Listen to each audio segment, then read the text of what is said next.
Bonjour et bienvenue dans ce nouvel épisode du podcast AWS en français. Merci de nous écouter, vous êtes de plus en plus nombreux chaque semaine. Je sais que je me répète de semaine en semaine, mais c'est important de le dire. Merci à ceux qui ont mis des petits pouces vers le haut, qui ont laissé des 5 étoiles sur vos applications de podcast. C'est ça qui permet de bien nous classer par les algorithmes de recherche. On reparlera algorithmes probablement une autre fois.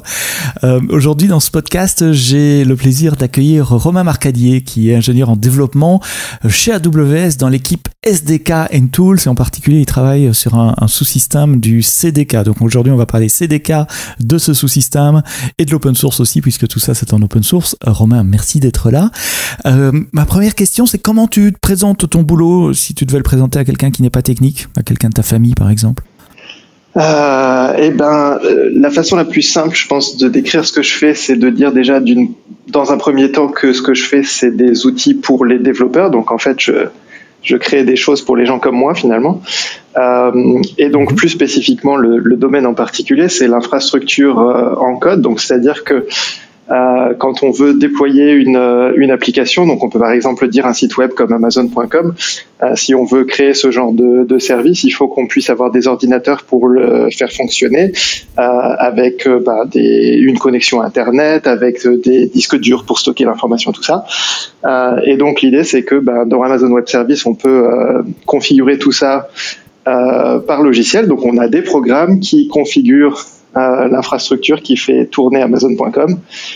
Et donc l'infrastructure as code, c'est de décrire tous ces besoins de stockage, d'ordinateurs, de réseau, etc., avec un autre programme. Et donc le CDK permet de faire ça, et en plus de ça, permet de faire ça dans les langages de programmation que les gens ont l'habitude d'utiliser pour leur application. Donc on va dire que par exemple, si on développe Amazon.com, on va dire en Java, ça permet de décrire ses besoins en infrastructure aussi en Java.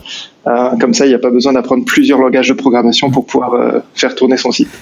Et avec tous les avantages que j'explique très souvent dans des conférences sur l'infrastructure as code, le fait que ça soit testable, puisque c'est du code, on peut faire des unit tests sur son infrastructure, que ça soit versionnable, on peut versionner son infrastructure, essayer de faire ça avec un data center on-premises, et également qu'on puisse répéter des déploiements pour des environnements de prod, de test, etc., ou sur d'autres régions. Donc il y a plein d'avantages à faire de l'ISI. Alors quand j'ai appris AWS il y a très longtemps, puisque comme toi je suis un vétéran amazonien, tu es plus vétéran que moi, je crois, 10 ans, plus de 10 ans chez Amazon. Ouais. Quand j'ai appris à faire de l'infrastructure as code, à l'époque, c'était CloudFormation en JSON, le YAML est venu après. Toi, tu travailles sur l'équipe du CDK, donc dans l'équipe, du CDK, du Cloud Development Kit. En quoi le CDK est différent de CloudFormation? Alors, en fait, le CDK est pas vraiment différent de CloudFormation, en ça que, en fait, le CDK utilise CloudFormation pour concrétiser le besoin d'infrastructure. Donc c'est CloudFormation qui fait le provisionnement en fin de compte.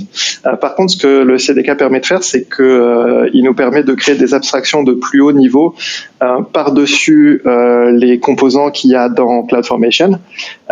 Et donc en fait, ça nous permet de décrire les besoins d'infrastructure d'une façon qui sont bien souvent plus proche de l'intention de l'utilisateur, c'est-à-dire que plutôt que de se pencher sur le moindre petit détail de la plomberie, on va se concentrer plus sur l'intention ou le besoin qu'on essaye de résoudre. Donc si on regarde par exemple un des cas d'école du CDK, c'est que quand on veut provisionner un nouveau Virtual Private Cloud dans AWS, avec CloudFormation, en général, si on veut je dirais un VPC qui est high availability au minimum, ça va impliquer une quarantaine de ressources différentes, parce que oui, c'est 400 lignes de code. C'est ça, parce qu'en fait on va se retrouver à devoir avoir le VPC, à l'intérieur les subnets, les tables de routage, les security groups, peut-être des networks ACL, des subnets privés, des subnets publics, etc. Et en fait la plupart du temps, c'est pas ça que le développeur cherche. Le développeur il dit mon équipe de sécurité me dit qu'il faut que je fasse tourner ma base de données dans un VPC isolé, donc j'ai besoin d'un VPC parce que j'ai besoin d'une base de données. Mais les gens n'ont pas forcément besoin d'apprendre comment configurer un VPC correctement, parce qu'en fait, par le biais de leur intention, c'est-à-dire qu'est-ce qu'ils essayent de faire, on peut déduire comment le configurer correctement pour eux. Et donc le CDK nous permet d'avoir ces abstractions de haut niveau où on va dire je veux un VPC redondant sur 3 zones de disponibilité, avec un subnet public et un subnet privé pour chaque zone de disponibilité. Et en fait, ça fait tout ça tout seul, avec les tables de routage, avec les security groups, etc. Et puis après, quand on dit par exemple, il faut que mon instance EC2 elle puisse se connecter à ma base de données RDS, et plutôt que de dire faut rajouter des entrées dans la table de routage et des security groups, etc., on va juste dire en termes de code, on va dire rds.allow connections from l'instance EC2 et c'est bon, en fait on a exprimé l'intention, donc on peut déduire toute la configuration qu'il faut. En fait, c'est un niveau d'abstraction bien au-dessus. CloudFormation est au niveau d'abstraction de l'API AWS, donc très bas niveau. C'est comme si on jouait avec une boîte de Lego et qu'on avait des petites briques et rien d'autre. Tandis que le CDK fournit des assemblages de pièces Lego déjà faites. Exactement. Si je prends une autre analogie d'un langage de programmation orienté objet, par exemple, comme Java ou autre chose, on pourrait dire que le CDK fournit des classes, des objets préassemblés qu'on peut réutiliser dans ses applications à soi. C'est correct? Et donc la beauté du truc, c'est que le CDK fournit une bibliothèque de classes assez riche et en fait nous fournissons des abstractions de haut niveau sur les services quand même à un niveau relativement primitif. Donc en fait on envisage disons 3 grands niveaux de construction dans le CDK, c'est-à-dire qu'il y a le niveau 0 qui est juste les ressources CloudFormation, c'est-à-dire que dans les bibliothèques CDK on a accès directement aux ressources telles qu'elles sont définies dans CloudFormation. Ensuite, il y a le niveau 1 par-dessus qui est des constructions qu'on a écrites à la main et qui sont du coup des formes, je dirais, plus intuitives de l'expérience, mais qui en fait permettent quand même de, entre guillemets, tout faire. C'est-à-dire qu'il n'y a pas d'opinion dedans. Et ensuite, il y a le plus haut niveau, donc tout ce qu'il y a au-dessus de ça, ça va potentiellement des choses qui ont été construites avec plus d'opinion ou qui sont vraiment qui visent spécifiquement un cas d'utilisation particulier. Et dans ce cas-là, par exemple, on peut ne plus avoir accès à toute la surface du service puisque en fait, on va se dire, si on prend l'exemple par exemple de RDS, c'est que je peux avoir dans RDS, je vais pouvoir configurer des bases de données MySQL, Postgres, Microsoft SQL et tout ça. Donc, au niveau 0 et 1, je peux accéder à tout ça comme je veux. Mais par exemple, on pourrait avoir une construct de plus haut niveau qui va être spécifiquement une instance SQL Server de telle version. C'est un exemple assez simpliste, mais on peut faire ça. Et puis, comme c'est un écosystème ouvert, en fait, la communauté peut créer ses propres abstractions et les rajouter par-dessus, et donc créer des composants plus riches avec des combinaisons plus intéressantes, qui font des choses peut-être plus sophistiquées, qui répondent à des cas d'utilisation un peu niche, un peu particuliers, difficiles à configurer, etc., etc. En fait, c'est ça qui m'impressionne chaque fois que j'utilise le CDK, c'est comme les abstractions sont d'assez haut niveau, le nombre de lignes de code à utiliser, à produire moi-même est extrêmement bas. Un VPC, c'est l'exemple que tu as donné, c'est quoi? C'est une ligne de code pour avoir un VPC par défaut? Oui, là, concrètement, le VPC, c'est effectivement une ligne. Une ligne de code, des bases de données avec rotation automatique de mots de passe et stockage de mots de passe dans Secret Manager et une fonction lambda qui fait la rotation de tout ça, ça se fait en quelques lignes de code, vraiment 2-3 lignes de code. Ouais. Donc ce sont ces briques préconfigurées avec opinionated qu'on dit en anglais, qui vous permettent de faciliter le code. Alors justement, ce code dans CloudFormation, il est en YAML ou en JSON, et là tu as donné un exemple Java, mais on supporte plusieurs langages de programmation. Donc comment ça se passe au niveau de ces multiples choix de langages de programmation? Alors ce qui se passe, c'est qu'en fait le CDK originel est écrit en TypeScript. C'est-à-dire que comme on essaye de créer des abstractions, il faut forcément qu'on ait, je dirais, des cerveaux humains pour les produire, parce que créer des API qui sont intuitives, etc., plus que le service de bas de niveau, c'est pas quelque chose qu'on peut faire vraiment automatiquement. Donc on les écrit en TypeScript. Et puis en fait, on s'est dit assez rapidement que si on devait écrire ces bibliothèques de classe dans tous les langages qu'on veut supporter. Donc par exemple, si on prend l'exemple des SDK de AWS, pour le moment on supporte 8 langages de programmation différents. Et donc on se disait, ce serait bien si on pouvait supporter les mêmes 8 langages de programmation, mais sans devoir écrire le code à la main pour tous ces 8 langages de programmation, parce que ça, c'est pas viable au long terme. Surtout quand on compte le nombre de fonctionnalités qui sont à supporter, alors que finalement le CDK est un projet qui a 2 ou 3 ans maintenant. Donc en fait, il y a cette technologie qu'on a créée qui s'appelle JSII, qui nous permet de compiler ces bibliothèques écrites en TypeScript, d'en extraire les signatures de l'API, donc en gros de distiller une version, je dirais, abstraite de toutes ces API qu'on a rédigées à la main, et ensuite de générer du code dans d'autres langages de programmation pour pouvoir accéder à ce code JavaScript finalement. Et donc pour le moment on supporte Java, Python et tous les langages de la famille .NET, enfin en tout cas .NET Core, et on est en train de rajouter Go qui devrait sortir dans pas trop longtemps maintenant, en tout cas en preview. Et puis on a d'autres langages qui sont entre guillemets dans notre viseur. Après on choisit quel langage on va rajouter en suivant en fonction de je dirais l'intérêt qui est montré par la communauté pour ces langages, quoi. Et donc JSII pour le prononcer à la française, JSII, c'est cette librairie qui permet de prendre le code qui a été créé manuellement par les développeurs du CDK, les constructs, les objets qu'ils ont fait, et le traduire automatiquement dans ces différents langages. Et c'est sur cette partie-là que tu travailles justement, c'est pour ça que je t'ai appelé sur ce sujet-là.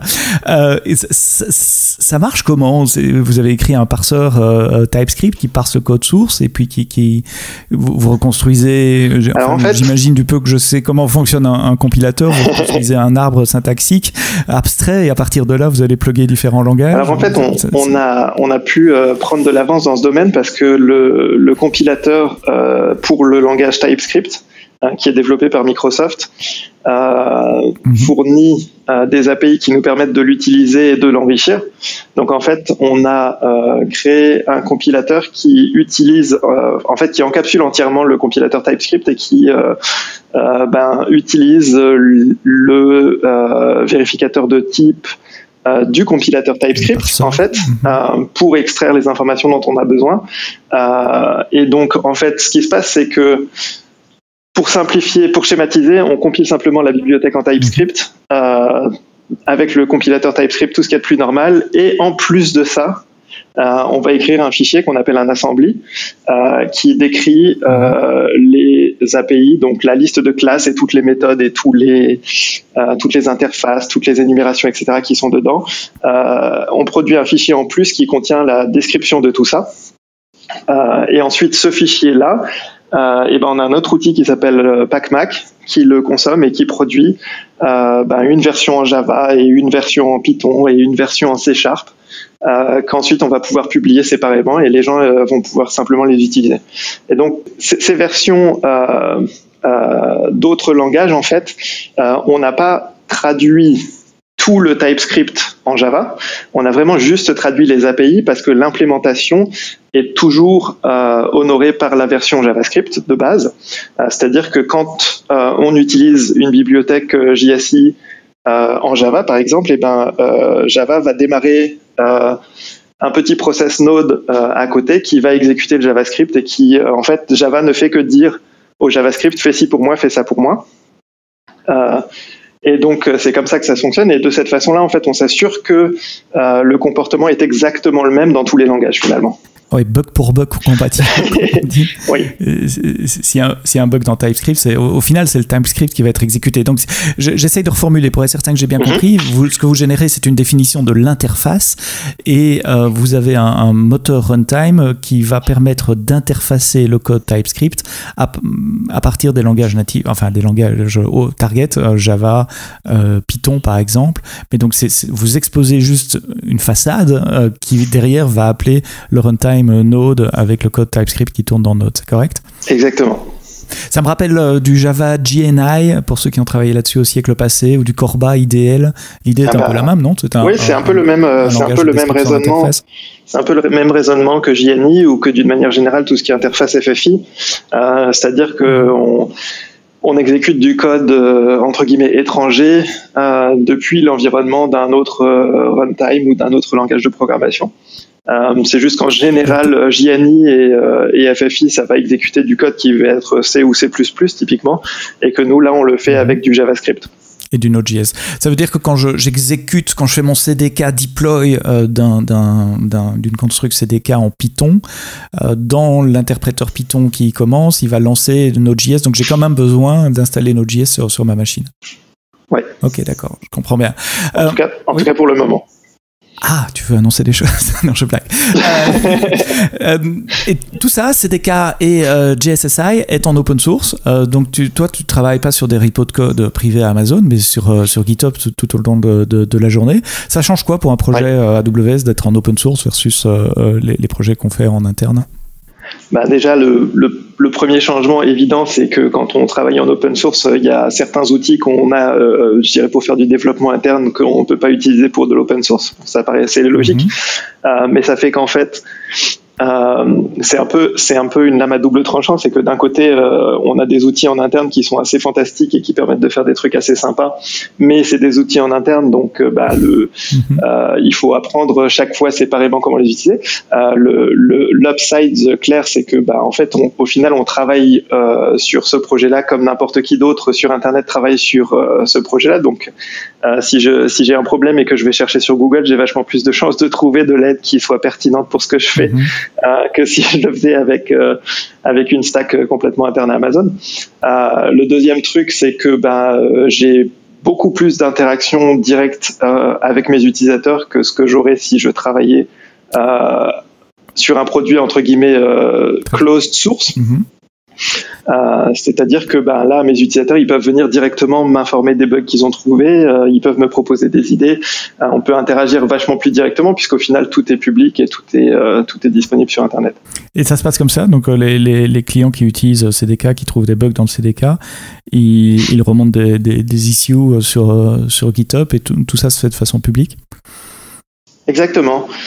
Donc là, en fait, ce qu'on fait, c'est que même pour les gens qui utilisent le CDK, je dirais, à l'intérieur de Amazon, on essaye de les encourager le plus possible à aller nous rapporter les bugs qu'ils trouvent sur GitHub comme si c'était pas des employés d'Amazon, parce qu'en fait, on part du principe que la conversation peut potentiellement être utile pour tout le monde, tous les utilisateurs du CDK.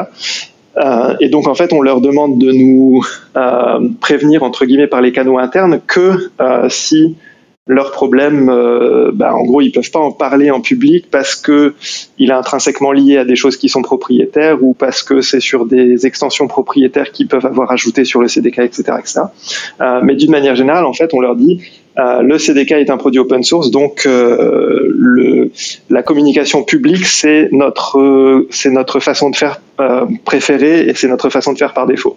On essaye d'être des bons citoyens dans la communauté open source. On accepte des contributions externes aussi, de code? On en accepte énormément. En fait, je pense que le CDK ne serait pas là où il en est maintenant si on n'avait pas eu les contributions de la communauté qu'on a eues.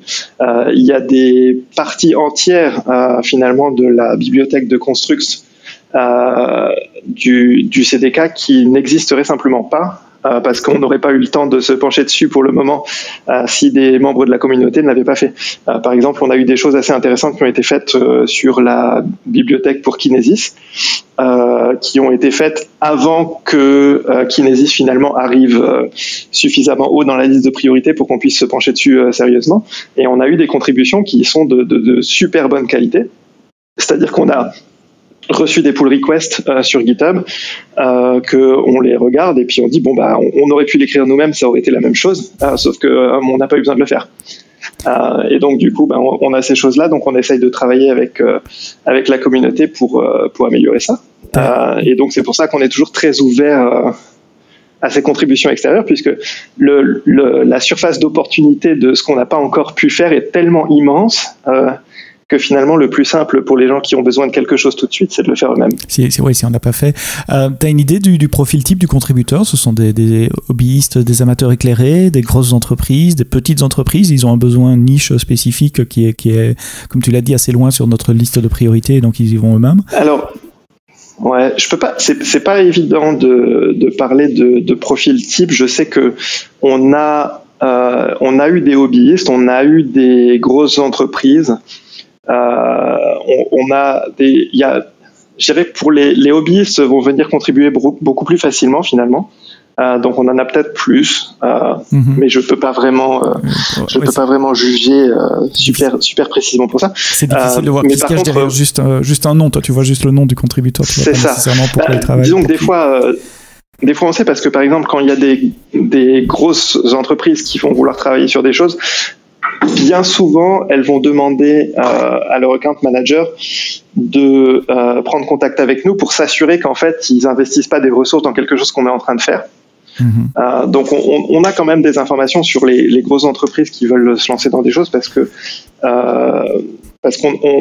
a des canaux en fait pour établir une collaboration qu'on n'a pas forcément autant avec le hobbyiste, mais qu'on a aussi parce que maintenant on a des canaux Slack qui sont ouverts pour tout le monde dans lesquels on peut discuter de tout et de rien, et donc des fois il y a des gens qui viennent nous dire j'aurais besoin de ça, est-ce que c'est quelque chose que vous allez faire bientôt ou pas. En général on y va, on lui dit soit oui effectivement on est en train d'y arriver mais pourquoi pas nous donner de l'avance, ou alors on leur dit a priori non mais si vous voulez le faire on accepte une PR.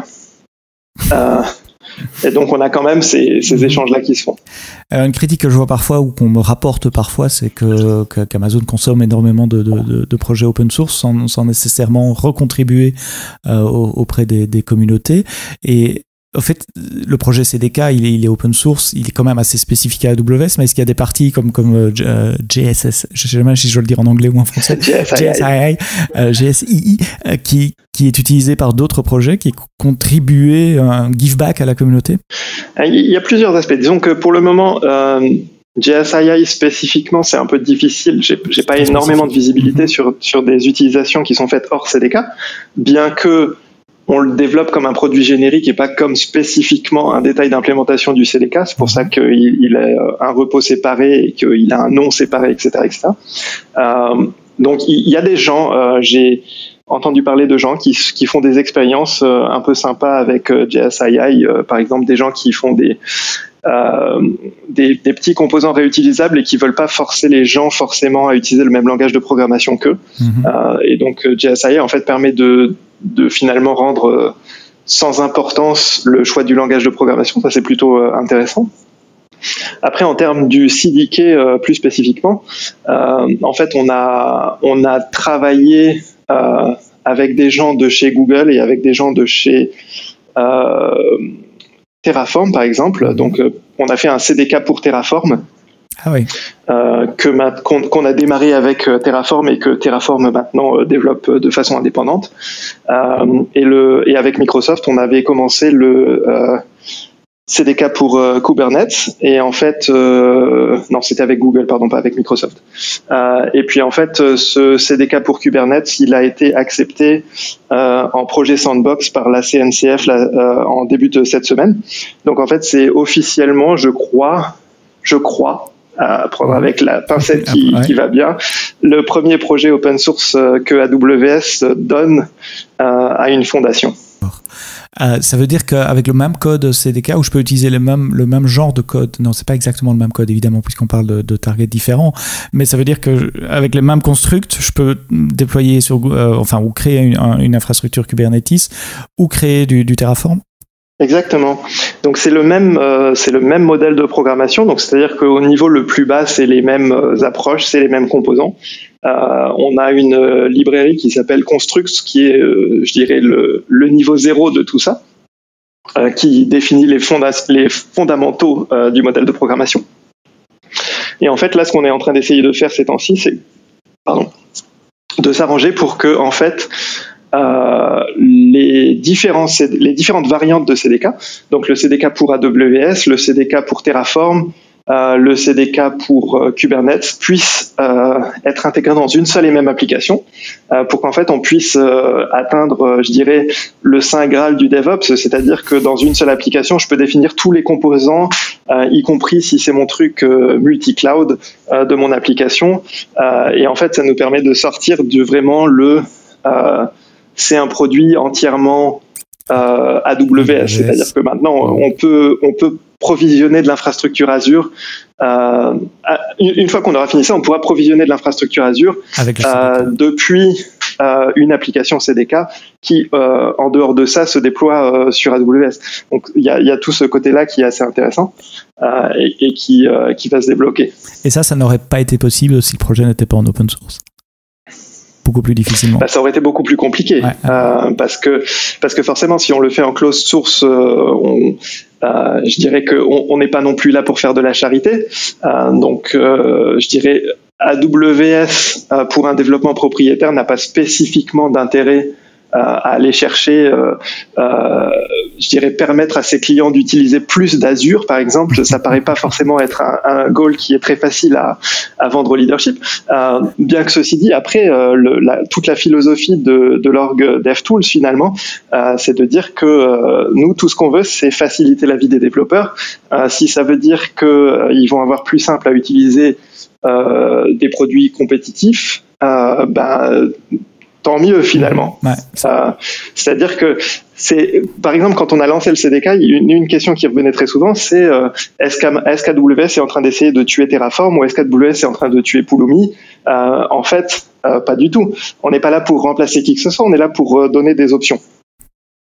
Et faciliter la vie des développeurs de manière à ce qu'ils aient moins de code à écrire et donc plus de temps à passer sur les fonctionnalités business de leur application et pas sur de l'infrastructure. C'est ça. Undifferentiated heavy lifting, comme on dit en anglais, de la plomberie, moi j'appelle ça. Est-ce qu'en tant que développeur, et toi et ton équipe, vous contribuez également, puisque comme dans tous les projets, il y a plein de librairies tierces qu'on utilise, des dépendances, est-ce que vous contribuez en retour à ces dépendances, si vous devez les modifier pour les adapter pour votre projet ou si vous trouvez un bug par exemple? Oui, alors quand on trouve des bugs, en fait, en général, on va tendance à les contribuer. On va au moins informer les mainteneurs de nos dépendances qu'on a découvert un bug. Et dans la mesure de nos possibilités, on va essayer de travailler avec eux pour trouver des solutions à ce bug-là. Des fois aussi, on croit qu'on a trouvé des bugs, mais en fait, ça fonctionne comme attendu, sauf qu'on l'utilise pas bien. Donc des fois, ils nous disent non, mais en fait, le bug, il est chez vous. Et donc après, il y a des projets aussi sur lesquels on va essayer de contribuer, je dirais, des améliorations qui, en fait, vont nous servir à nous et qui sont dans l'intérêt général du projet finalement. Là, moi, je suis en train d'essayer de discuter pour voir si ça serait possible de contribuer plus directement, par exemple, à TypeScript, parce que c'est quand même assez fondamental dans ce que je fais avec GSI, et j'utilise beaucoup le compilateur TypeScript. Et par exemple, un des reproches qu'on me fait le plus ces temps-ci, c'est le compilateur TypeScript, il est quand même vachement lent. Et donc là, moi, je suis en train d'essayer de voir est-ce qu'il y a quelque chose que je peux faire pour savoir pourquoi il est lent et pour essayer de proposer des améliorations pour aller plus vite dans mes cas particuliers d'utilisation, parce que je sais que TypeScript, par exemple, fait généralement des audits de performance sur des gros projets, genre par exemple sur React ou sur Angular, mais c'est des utilisations qui sont quand même assez différentes de ce que JSII fait. Et donc, par exemple, je pourrais aller travailler avec Microsoft sur TypeScript pour améliorer TypeScript pour favoriser le type d'utilisation que JSII fait, sachant que je sais, parce que j'ai été sur Google un petit peu, que on n'est pas les seuls à faire ce genre de choses-là, même si on est peut-être les seuls à le faire à cette échelle-là. C'est intéressant de voir comment le fait d'être en open source permet de collaborer entre des sociétés où a priori on se dit on va pas collaborer. Tu as mentionné Google, tu as mentionné Microsoft, mais autour de la même chose. C'est un projet technique et c'est l'intérêt du client finalement. Tout le monde y gagne. Aussi bien TypeScript que Kubernetes, que Azure, que AWS. Et là c'est pareil. Après tu vois, on va contribuer à par exemple à la CNCF, donc la Cloud Native Computing Foundation. Quand on a contribué le CDK pour Kubernetes, ça fait partie de ce genre de choses-là. Et en fait, avec eux, on va avoir d'autres projets où on va essayer de faire avancer, par exemple, tout ce qui est containerisation, donc Docker, etc., faire avancer les standards pour que ça soit plus simple à porter d'un cloud à un autre, ce genre de choses-là. Parce qu'en fait, finalement, je dirais contrairement à la croyance populaire, il n'y a pas grand monde qui a quelque chose à gagner à renforcer le vendor lock-in, en fait, parce que si la technologie rend difficile la migration d'un cloud à un autre, ça veut dire que, oui, certes, nos clients vont avoir plus de difficultés à aller chez la concurrence, mais ça veut aussi dire que les clients qui sont chez la concurrence vont avoir plus de difficultés à venir chez nous. Et donc, en fait, au final, tout le monde y gagne si c'est plus facile. puisqu'en fait, ça permet de stimuler une compétition saine, où en fait, la meilleure offre gagne les clients et pas seulement celle qui les a eus en premier et qui a rendu extrêmement difficile leur migration. Et qui a réussi à leur passer les menottes. C'est ça. Réflexion très intéressante sur l'intérêt des projets open source et les conséquences que ça a pour la communauté et pour l'écosystème, j'ai envie de dire, entre plusieurs vendeurs. Les gens qui nous écoutent, vous, les auditeurs du podcast, je crois savoir que vous êtes plutôt techniques, que certains d'entre vous écrivent du code. Romain, si on devait suggérer quelque chose, un next step pour terminer cet épisode, essayez le CDK d'abord, si vous ne l'avez pas encore fait. Je crois qu'il faut commencer par là. Mais spécifiquement... Après aussi, si l'idée de créer des API qui peuvent être utilisés indépendamment du langage de programmation vous intéresse aussi, essayez JSII pour des projets non CDK et dites-moi ce que vous en pensez. Et puis quand on contribue à un projet open source, c'est pas nécessairement envoyer des pull requests et écrire du code, il y a mille et une autres manières de contribuer. Ouais, effectivement. Par exemple, quand on a des projets qui sont assez gros et compliqués, c'est pas toujours évident en tant que première contribution finalement de trouver un endroit où on peut faire un impact et puis de trouver quelque chose de suffisamment facile mais suffisamment intéressant pour se lancer. Mais en fait, la contribution à l'open source, elle se fait pas forcément que sous forme de code. Et en particulier pour JSII, moi j'ai adopté le All Contributors standard, qui fait qu'en fait je reconnais les contributions sous toutes leurs formes. Et donc ça veut dire qu'une contribution à un projet open source, elle peut être sous forme de code, c'est sûr, mais elle peut aussi être sous forme de documentation, elle peut être sous forme de rapport de bugs, elle peut être sous forme de feature request, sous forme d'idées. Ça peut être des gens qui écrivent des blog posts qui parlent de la technologie, en bien ou en mal d'ailleurs, parce qu'il n'y a pas forcément que le praise qui est une contribution valable. Les critiques aussi sont des contributions valables. Il y a les gens qui nous aident à obtenir du funding, les gens qui font des talks,